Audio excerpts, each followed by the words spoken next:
पैसा कधी कष्ट करून मिळत नाही. गाढवासारखं रात्रंदिवस जरी आपण काम केलं तरी पैसा मिळत नाही, धनवान बनू शकत नाही. मित्रांनो, हे वाक्य माझं नाही, तर हे वाक्य आहे आचार्य चाणक्य यांचं हे वाक्य आहे. आणि आजच्या व्हिडिओमधून आपण जाणणार आहोत की आचार्य चाणक्य यांनी राजा चंद्रगुप्त याला सांगितलेली 5 सूत्र, या 5 सूत्रावरती जर आपण अंमल केला, जीवनामध्ये अंमलात आणले आपल्या, तर तुम्हाला करोडपती होण्यावाचून कुणीच थांबू शकत नाही. बघा, धनवान बनल्यावाचून तुम्हाला कुणीच थांबू शकत नाही. आणि मित्रांनो, त्यासाठी हा व्हिडिओ शेवटपर्यंत आपण ऐका. तुम्हाला करोडपती बनायचे, तुम्हाला धनवान बनायचे, तर जीवनामध्ये आचार्य चाणक्य यांची ही 5 सूत्र आपण अंमलात नक्की आणा. चॅनलवरती प्रथम असाल तर नक्की सबस्क्राईब करा. ज्या गावातून व्हिडिओ पाहताय त्या गावाचं नाव शेअर करा. आणि शेवटी आम्हाला कमेंट जरूर करा आपण व्हिडिओ आवडला तर. तर मित्रांनो, आचार्य चाणक्य यांनी गंभीर स्वरामध्ये म्हटलं की चंद्रगुप्त, तुम्हाला माहित आहे का, श्रीमंत आणि गरीब याच्यामध्ये फक्त एक दुवा आहे एका गोष्टीचा, आणि तो दुवा म्हणजे धन. धनच फक्त फरक आहे या दोघांच्या मध्ये. पण फक्त एक गोष्ट ऐका तुम्ही, धन हे फक्त रात्रंदिवस कष्ट करण्यानं मिळत नाही. धन मिळतं फक्त जो जाणतो की दुसऱ्याकडून काम कसं करून घ्यावं, म्हणजे मेहनत कशी करून घ्यावी दुसऱ्याकडून. आणि सगळ्यात महत्वाचं, धन हे बुद्धिमान व्यक्तीकडे जातं. जो शारीरिक श्रम करतो अशा जवळ धन जात नाही. जातं ते, पण ते मर्यादित जातं. शारीरिक मेहनत करून, कष्ट करून धन कधी मिळत नाही, म्हणजेच भरपूर धन, फक्त जीवन जगण्यापुरतं धन मिळतं. आचार्य चाणक्य सांगतात, हे चंद्रगुप्त, ही गोष्ट तुझ्या ध्यानात ठेव की तुला भरपूर धन पाहिजे, या देशामध्ये सगळ्यात धनवंत तुला बनायचंय, तर तू तुझ्या मानसिक शक्तीला कामाला लाव. म्हणजेच डोक्यानं, बुद्धीनं तू काम कर, हातानं नाही. राजा कधी स्वतः काम करत नाही, सेठ सावकार कधीच मजुरी करत नाहीत, स्वतः काम करत नाहीत. आणि जो रोजमदारी करणारा जो व्यक्ती आहे तो मेहनत करतो, रात्रंदिवस मेहनत करतो, परंतु सगळ्यात जास्त तोच गरीब राहतोय आज. आचार्य चाणक्य यांचं हे बोलणं ऐकून विनम्रतेने विचारलं ह्या राजानं की गुरुदेव, श्रीमंत बनण्याचं खरं रहस्य काय, आणि प्रत्येक जण श्रीमंत का बनत नाही. आणि हे राजाचं बोलणं ऐकून आचार्य चाणक्य यांनी स्मित हास्य केलं आणि हळूवार त्या ठिकाणी बोलले की हे चंद्रगुप्त, एक गोष्ट ध्यानात ठेव, कायमची ध्यानात ठेव तू, की या संपूर्ण जगातली जी संपत्ती सगळ्या गरिबांना सर्व समान जरी वाटली तरी काही वर्षानंतर असं घडेल की जी गरीब लोक आहेत ती गरीब राहतील आणि जी श्रीमंत लोक आहेत ती परत श्रीमंत होतील. याचं कारण, श्रीमंती आणि गरिबी ही धनाने बनत नाही, श्रीमंती आणि गरिबी ही बुद्धीने तयार होते. जो व्यक्ती आपल्या बुद्धीचे घोडे पळवितो त्याला श्रीमंत होण्यावाचून कुणीही जगामध्ये रोखू शकत नाही. आणि जो व्यक्ती बुद्धीला आपल्या झोपून केवळ शरीरानं मेहनत करतो तो जीवनभर गरीब राहतो. धन हा बुद्धीचा खेळ आहे, मेहनतीचा नाही. चाणक्य नीतीचे हे 5 सूत्र मी तुला सांगणार आहे, आणि या सूत्राचा तू जर अंमल केला, हा संपूर्ण भारत देश तुझा जय जयकार करेल. आणि या चाणक्य नीतीचं पहिलं सूत्र आचार्य चाणक्य यांनी सांगितलं, लक्षात घ्या, विश्वासानं ऐका आणि आपल्या जीवनामध्ये त्याचा अंमल करा. पहिलं सूत्र आहे की आपल्या डोक्यामध्ये, आपल्या बुद्धीमध्ये पैसाच लावायचा, गणितच पैशाचं पाहिजे. तुला जर खरंच श्रीमंत, धनवान तुला बनायचं असेल, तुला उंची गाठायची असेल, तुला स्वतंत्रता हवी असेल, तुला या भारत देशामध्ये श्रीमंत बनायचं असेल, तर सगळ्यात तुझं पहिलं काम की तुझं सगळं जे ध्यान आहे, लक्ष आहे तुझं, सगळं विचार तुझा आणि सगळा पैसा आणि हा तुझा पूर्ण वेळ तुझ्या अकलेमध्ये तू लाव, तुझ्या बुद्धीमध्ये लाव, तुझ्या विचारामध्ये लाव. आचार्य चाणक्य त्या ठिकाणी राजाला सांगतात की मी तुला पहिलंच सांगितलं आहे, शारीरिक श्रम म्हणजेच हातपायानं केलेलं काम करून कुणी मोठा धनवान होत नाही.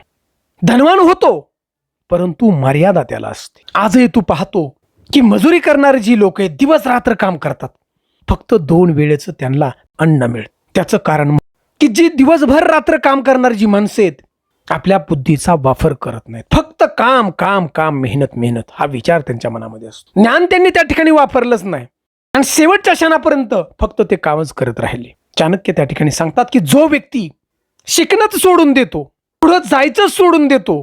तो जिवंत जरी असला तरी तो मेल्यासारखा आहे, ते चाणक्याने सांगितले. कारण उत्तम प्रकारे जीवन जगायचं असेल पुढचा विचार केला पाहिजे. जर बुद्धीनं विचार केला की जाणार जाणार जाणार मी त्या ठिकाणी, तर लक्षात ठेवा तुम्ही नक्की जाणार.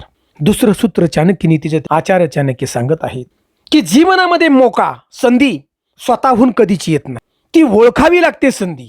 म्हणजे संधी वेळेनुसार येते आणि वेळेनुसार संधी निघून जाते, म्हणजेच मोका.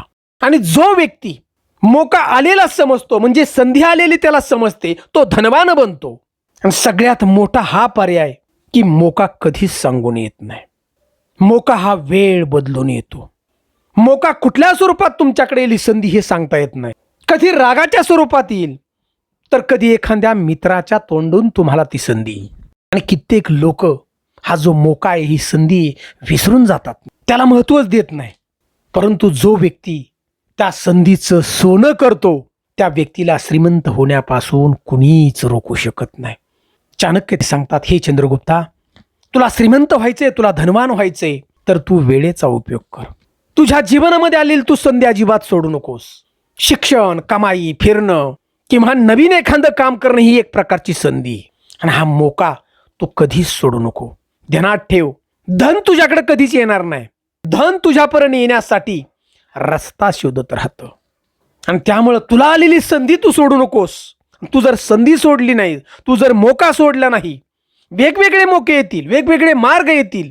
मार्ग जर तू स्वीकार करशील, तर धनाचे जे मार्ग आहेत तुझ्यासाठी मोकळे होतील. वेगवेगळ्या प्रकार धन तुझ्याकडं निश्चित प्रकारे येतील आणि तू श्रीमंत बनशील. आणि जर तू संधी सोडशील, तर तू धनापर्यंत पोचू शकत नाही. या ठिकाणी आचार्य यांनी तिसरा बघा सूत्र सांगितलेलं आहे की जीवनामध्ये धनवान कसं बनायचं. की हे चंद्रगुप्त, ध्यान देऊन ऐक, वेळ ही धनापेक्षा किमती आहे. तुला जर खरंच धनवान व्हायचं असेल, तर तू वेळेचा विचार कर. या वेळेला एवढी किंमत आहे की वेळ ही धनापेक्षा 10 पट मोठी आहे. आज तुझ्या हातून पैसा गेला तर तू उद्या पैसा कमवू शकतोस, परंतु आजची वेळ गेलेली, उद्या तू करोडो रुपये जरी दिले तर ती वेळ तुझी परत माघारी येणार नाही. या वेळेची किंमत या धनवंताला समजलेली आहे, ते जाणून आहेत. आणि जे देशातील सगळी श्रीमंत लोक आहेत, त्यांचं हत्यार म्हणजे वेळ आहे. तुझ्या जीवनामध्ये नियोजन महत्वाचं आहे.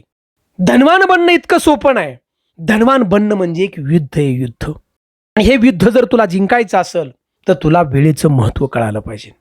हे युद्ध जर तुला जिंकायचं असेल, तर तुझ्या जीवनामध्ये नियोजन महत्त्वाचं आहे. ज्याचं नियोजन महत्त्वाचं असतं, ज्याचं धैर्य महत्त्वाचं असतं, ज्याचा निश्चय महत्त्वाचा असतो, तो युद्धामध्ये नक्की जिंकतो.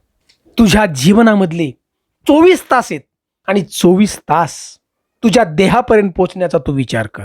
झोपेतही तुझ्या मनामध्ये विचार असेल की मला त्या देहापर्यंत पोचायचे, मला श्रीमंत बनायचंय, मला माझ्या उंचीपर्यंत पोचायचंय, तरच तू नक्की पोचू शकतोस. फक्त तू 24 तास तुझ्या जीवनातलं जे लक्ष्य आहे ते त्या ठिकाणी घालव.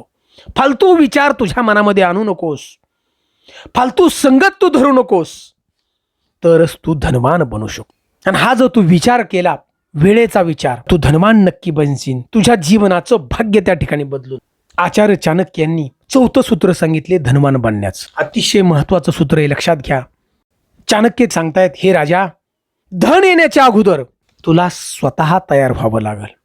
स्वतः तयार व्हावं लागल. कसं तयार व्हावं लागल? कारण धन कमावणं अवघड नाही, परंतु धन आपल्या जवळ सांभाळून ठेवणं फार कठीण आहे. तू पाहिलं असेल की एखाद्या माणसाला जर लॉटरी लागली तर एका वर्षामध्ये तो माणूस पडत कंगाल बनतो. एखाद्या व्यक्तीचा पगार वाढला, नुसता पगार वाढल्याबरोबर तो काय करतो, लगेच गाडी घेतो, नवीन फोन घेतो. आणि ते पैसे संपले की मागचे दिवस परत चालू होतात आणि तो परत रडायला लागतो. एखादा बिझनेसमॅन एखादा व्यवसाय करत असेल आणि व्यवसायामध्ये जर त्याला फायदा झाला असेल बरं, तर त्या संधीचं तो सोनं कर, फालतू खर्च करतो आणि 2 वर्षामध्ये परत पुढील कर्जदार बनतो. बघा, कारण माता लक्ष्मी ही चतुर आहे. ज्या ठिकाणी संयम, ज्या ठिकाणी नियंत्रण नाही, त्या ठिकाणी धन कधीच थांबत नाही. चाणक्य त्या ठिकाणी सांगतात, हे राजा, धन म्हणजे नदी, नदी बांध घातला ना तरच थांबेल. आणि ज्या वेळेला धन येणार ना, त्यावेळी हे धन परीक्षा घेतं. परीक्षा अशी परीक्षा घेतं की तू लालची आहेस का, तू अहंकारी आहेस का, तुझ्याकडे संयम आहे का, तू फालतू खर्च करतोय का, तू खर्चाचा दिखावा करतोय का. आणि या सगळ्या परिस्थितीमध्ये तू जर फेल झालास ना तर तू धनवान बनू शकत नाही. या देशामध्ये अनेक लोक तू पाहिले असतील की पगार झाला की गाडी घेतात, भरपूर पैसा आला की मौज मजा करू लागतात. काय हे जीवनामध्ये मजा करून घ्या, हॉटेलमध्ये जेवण करायचा आणि संगतही तशीच भेटते आणि तो पैसा त्या ठिकाणी तुझ्याकडून निघून जाईल. राजा, धन जर तू कमवलं तर तुझ्याकडं संयम त्या ठिकाणी पाहिजे आणि तरच तू त्या धनाचा योग्य वापर करू शकशील आणि ते धन वाढवू. मित्रांनो, या ठिकाणी आचार्य चाणक्य यांनी 5वं सूत्र सांगितलं की धनवान बनण्याचं. आणि सगळ्यात महत्त्वाचं सूत्र आहे 5वं. आचार्य चाणक्य सांगतात की राजा, जीवनामध्ये संगत ही महत्त्वाची, सगळ्यात महत्त्वाचं सूत्र आहे संगत. तुझ्याकडे धनसंपत्ती भरपूर आहे आज, परंतु तुला असणारी संगत जर आळशी असेल व्यक्तीची, तुझ्या जीवनामध्ये आळस तयार आपोआप होईल आणि तुझी संपत्ती हळूहळू जाईल. राजा, तुझ्या जीवनामध्ये संगतीला असणारी व्यक्ती वाईट विचाराची असेल, वाईट बोलणारी असेल, अहंकारी असेल, भांडणारी असेल, तर राजा तुझ्या जीवनातली संपत्ती त्याच पद्धतीने हळूहळू निघून जाईल आणि तू संपत्ती कमवण्याचा तुझा मार्ग त्या ठिकाणी खुंटल. आचार्य चाणक्य सांगतात संगत ही महत्वाची जीवनामध्ये. राजा, ज्या क्षेत्रामध्ये व्यक्ती काम करतो त्या क्षेत्रामध्ये संगत चांगली पाहिजे. संगत ही बुद्धिवंतांची पाहिजे, संगत ही धाडसी व्यक्तीची पाहिजे, संगत ही भक्तीची पाहिजे, संगत ही चांगल्या विचारांची पाहिजे, संगत ही विश्वासाची पाहिजे. संगत अशी पाहिजे की कुठलंही व्यसन नसणाऱ्याची संगत असावी, संगत ही प्रेम करणारी असावी. राजा, तुझ्या जीवनामध्ये संगत महत्वाची आणि या 5 प्रकारची राजा तू सूत्र जर अंमलात आणली तुझ्या जीवनामध्ये, तुला धनवान बनण्यापासून कुणीच रोखू शकत नाही. मित्रांनो, आचार्य चाणक्य यांनी धनवान बनण्याची ही 5 सूत्र सांगितली आणि खरंच ही 5 सूत्र आपल्या जीवनामध्ये जर आपण वापरली तर आपण नक्की धनवान बनू शकतो. या महाराष्ट्रात, देशात अशा अनेक कुटुंब तुम्ही पाहिले असतील. मित्रांनो, संपत्ती 10 वर्षापूर्वी भरपूर होती की ज्याच्याकडे माणसं कामाला होती त्या माणसाची आज 10 वर्षात अशी परिस्थिती निर्माण झाली की ती माणसंच दुसऱ्याकडे कामाला जाऊ लागली. मित्रांनो, हे ज्वलंत उदाहरण तुमच्या गावात सुद्धा तुम्ही पाहिलं असेल. धन ही एक प्रकारची नदी लक्षात ठेवा, कारण संपत्ती ही चंचल असती. पूर्वीपासून आपल्या वाडवडिलांनी सांगितलेलं आहे, चंचले लक्ष्मी, सांभाळून वापर त्याचा. मग कितीही संपत्ती असू द्या, तुमच्याकडे येऊ द्या, आलेल्या संपत्तीचा वापर योग्य करायचा आणि ती कशी वाढल हा आपण करायचा.